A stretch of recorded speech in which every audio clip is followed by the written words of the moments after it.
give us... give me one moment, because I need some... Valentine's Day is coming up, and I need some material for that chick I told you about 2 videos ago, so just give us a second. I just seen something brilliant off of TV, and I want to just... Hold on, where's my notebook? Alright, here we go.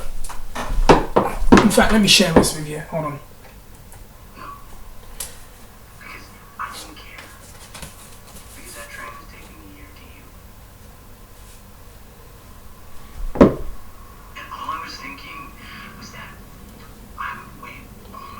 I would wait all night, whole life for the train. If it meant I got to spend my last day with you. Fantastic. Right. Anyways, what am I going to talk about? Now, there is something I've wanted to talk about for a while, and it's to do with the current WWE champion, The Rock.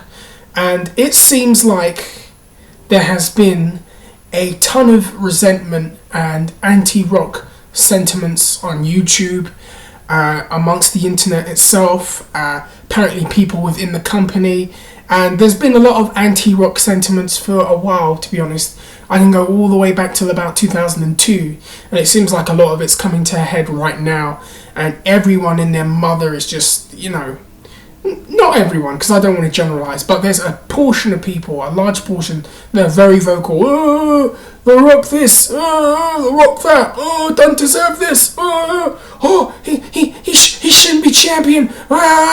You've got some fat kid that looks like Jack Black kicking CDs around with no socks on, and I'm a Heyman guy shirt with his grey hair. I mean, I hope I don't meet him in a dark alley, but the point is, there's a lot of anti-Rock sentiments, and everyone seems to be talking about the Rock. And it seems like he can't say anything, even publicly, without people, fans, and wrestlers within the company jumping down his throat, calling him this, that, and the other. And I kind of want to touch on a few things. Now, let me have a sip of this. Do you know why? Because my dander's going to really go up in a minute. First things first.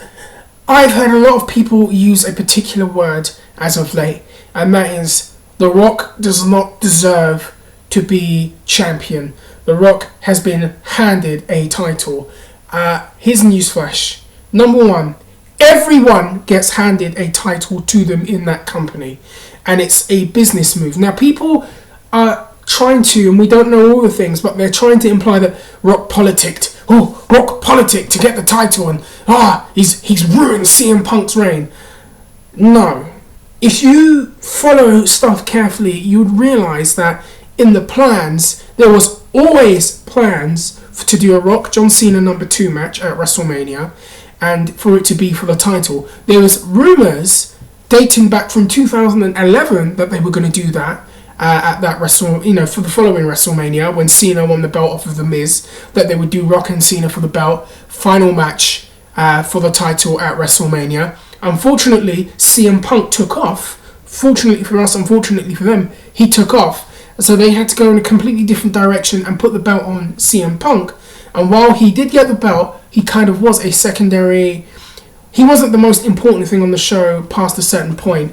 And they went with Rock and John Cena. As time has gone by, they said they'd do a rematch, and they would have that rematch be for the title. So everyone who thinks that there was this long-term plan dating back to 2008 that CM Punk would be this champion and he would hold the belt forever, and then Rock just came in and spoiled it, really needs to get over themselves. Second of all, it's this word that I love hearing amongst the internet community, and it's the word deserve. Like anybody really knows what a wrestler truly deserves and doesn't deserve. It's more based on what the talent warrants or what the storyline warrants, and I don't disagree. I think that maybe there are times when I've probably used that word, but I've had to check myself and say, hold on, do I really know what goes on behind the scenes when it comes to who deserves what and who deserves to get this and who deserves to have that? I'm sure that nearly you can make an argument for every single performer in the company deserving the WWE title because they showed up on time and they're at every house show and every live event. If it was based on that, Titus O'Neil would have been WWE champion. It's not based on that. It's based on a lot of other things. So again, when people talk in this way, like it's like, there was this hierarchy of deserving, and Rock's upset the apple cart. Again, get a grip on yourselves. Number 3, so many people keep jumping on this guy whenever he says things. There was a video he did with Ariel Helwani a while ago, and I want to address that. And people jumped on him because he said he would have done MMA if MMA was around when he was coming up. And people jumped on him, Rock's a follower, yeah, going all down his throat and, wanting to shit on the guy. Yet no one said anything about Kurt Angle. Yet no one also said anything about Undertaker when he made the exact same remarks when he was asked, and he said, yeah, safe bet, I would have done it. And the fact is, and if you want to go back and you want to look at remarks that people have made, Kurt Angle didn't do UFC because there was not enough money, right? And that's the thing. Everyone keeps saying, oh, Rock's in it for the money, Rock's in it for the money. Kurt Angle did not do pro wrestling because he saw wrestling as a joke, okay? When job opportunities dried up, because let's be real here, and I love Kurt Angle and he's one of the greats of all time, when those opportunities dried up and he couldn't have the career that he thought he could have outside of pro wrestling, he decided to go into pro wrestling and venture into it and called them back and said, can I have that contract now? And, again, people are saying that, oh, Rock's a follower, he would have jumped in. When Angle was made the remarks of, I would have done UFC if I could get more money out of the UFC than pro wrestling, he said he would have done it. Taker said he would have done it. Steve Austin said he would have done it. Lots of people in wrestling have said they would have done it. Yet no one jumps on any of those names and goes, oh, traitor, and gives them the shit that The Rock has to put up with. The next thing, they seem to have this, there's a lot of fans that seem to have this weird fascination about his Hollywood career and his Hollywood acting career. Now, let's go back. I'm not surprised why some people might feel like that. He's left us, he's gone to Hollywood, blah, blah, blah. But at the same point, it's his life. He can do whatever he wants with his life. Now, people treated him like he was the second coming of Hitler when he developed his movie career and it started to progress and we knew what the writing on the wall was. Keep in mind, and people do forget this because this is another thing that's overlooked, that The Rock still kind of wanted to be involved with the WWE and keep some kind of on-screen partnership with them throughout the years. Now, what people forget is that his contract rolled over in 2004, 2005 and was expired. No one made a courtesy call to say what was going on. No one made a call to keep the deal going. And then when that contract ended, yes, this company that talks about being a family and is so anti-bullying and all of that came out and started trashing the guy every media outlet and every chance they could get. They had Shawn Michaels do it, they had Triple H do it, they had Ric Flair do it, they had John Cena do it, they had as many performers as they could go out there and slate the guy for going off and doing movies and then banning the company and getting a big head and all this crap that people keep saying he has. And I just think, hold on a second. And just to touch on this, remember at the Hall of Fame when he was inducting his father and grandfather? Watch the full thing of that and listen to what Ric Flair was saying about John Cena taking shots at The Rock. Oh, Cena won't leave for Hollywood. I wonder who that was a shot at. Look at Triple H making little snide remarks during the Hall of Fame when he's trying to induct his dad. You're telling me, oh, okay, look at the crap he has to put up with. And people are going, oh, Rock don't deserve this. Oh, Rock's this, Rock's that. Furthermore, a lot of people keep on complaining, and this is one of the common complaints about nowadays, is that the main event guys of now are not building up new guys, and that the Triple H's and the Undertakers, they're not doing enough to build new guys and make new main event stars, and the company as a whole are not doing that. And it's true. Guys like the Undertaker and Triple H are doing that. They are beating guys what they don't have to be. Triple H had to beat CM Punk when CM Punk was hot, and people want to shit on The Rock because he won the title from CM Punk. Yet no one mentions the fact that when CM Punk was at his hottest in 2011 and he needed all the momentum he could get, and Triple H had to come back and beat him 1, 2, 3, and then in the next match not take the pinfall, and Punk had to take the pinfall to protect himself for The Undertaker in that WrestleMania match. No one gave him or Taker shit about doing that. No, even though it would have been better for business at that point and for TV for CM Punk to have won against Triple H at that time. No one said anything about that. Yet when Rock beats him for the belt at Royal Rumble, oh, this is the worst thing. Why is he the fucking champion? Blah, blah, blah. Everyone is fucking getting their panties in a twist. It's unbelievable. And the thing is, let's just go back. When Rock was at the height of his popularity and at the peak of his powers in pro wrestling, and Hollywood wanted him, he could have easily, and I mean this, easily taken the douchebag mindset of, well, I'm a big Hollywood actor now and I'm in pro wrestling. I just need to do 3-minute matches. I need to beat everyone. I need to protect my image for Hollywood. That didn't happen. And I can tell you what, I remember specifically him wrestling matches with Christian and making it look like Christian would win, wrestling matches with Edge and making it look like Edge would win, wrestling guys like Tajiri, Lance Storm, Rhino, Booker T, all of those guys around 2000 and 2001, and making it look like those guys would win, actually giving them a bit more stature than they had previously had coming into the match. Putting over Brock Lesnar, let's not forget that he made a new star. No one in the modern day has put over a guy in the same way that The Rock did for Brock Lesnar, the way that The Rock lost to Hurricane Helms. People forget that he lost to him and it was the company that squandered it, not The Rock. But again, nobody mentions any of those things, and I want to mention that. And there seems to be all this resentment about, oh, he's just waltzing in and out, just coming in here and coming in there, and oh, he's beating this person and beating that person. So is Brock Lesnar, so is Triple H, so is The Undertaker. Let's just get something straight. WrestleMania will be Veterans Night again, okay? Veterans Night meaning it will be Hunter, Taker, Lesnar, and all the current crop of main event stars coming in and winning the matches. Again, people don't have a problem with any of those three, but when it's The Rock, again, problems, wow, this is bad for the business. And let's also remind you of something. You do realise what the end game of this is going to be, don't you?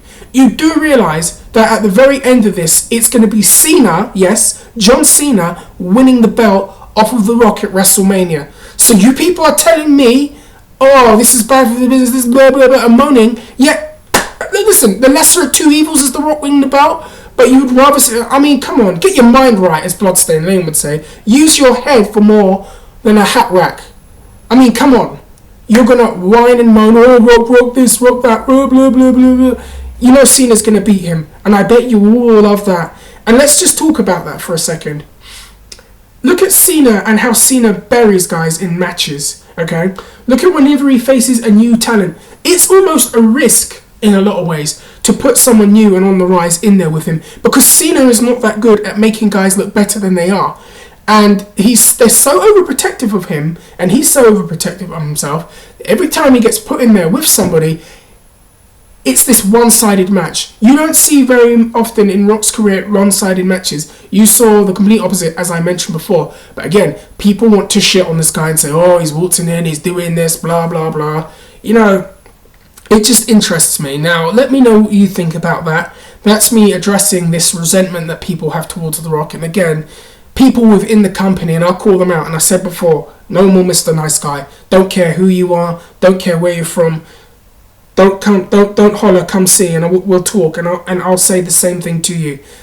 There are people in the company that resent, he's coming in, he's taking away from the real workers. Why don't you blame the company for not making any new stars? But just a thought. Just a thought, okay? Anyway, enough from that. Let's talk about something happy. Let me take a few deep breaths. Let me have a sip of this. Okay, in other news, if you haven't heard already, Bruno Sammartino has been inducted, or will be inducted, into the WWE Hall of Fame. I found that out last night on the way back home. A friend of mine, Mr. GTR, who I want to get on the show at some point, he sent me the link, and I'll tell you what, it's about time that Bruno Sammartino was in the Hall of Fame. Now, a lot of people know the backstory. There's a lot of resentment between himself and Vince McMahon, which is one of the main reasons why the deal never really came through and why there were always problems. There was always a war of words between the two. They've had wanted to induct him before and he turned it down, and it seemed like when Triple H got put into that position, he was going to broker the deal. Now, my belief is they're probably paying that guy a hell of a lot of money to, come out and do the Hall of Fame. Vince apparently signed off on it and said, "Yep, let's do it." And I believe they are going to be using him for a DVD project, 2 DVD projects, by the way, and some other things. So, I mean, you know what? Sammartino should be in the Hall of Fame. Much like in MMA, Frank Shamrock should be in the MMA Hall of Fame. Bruno Sammartino should be in the WWF.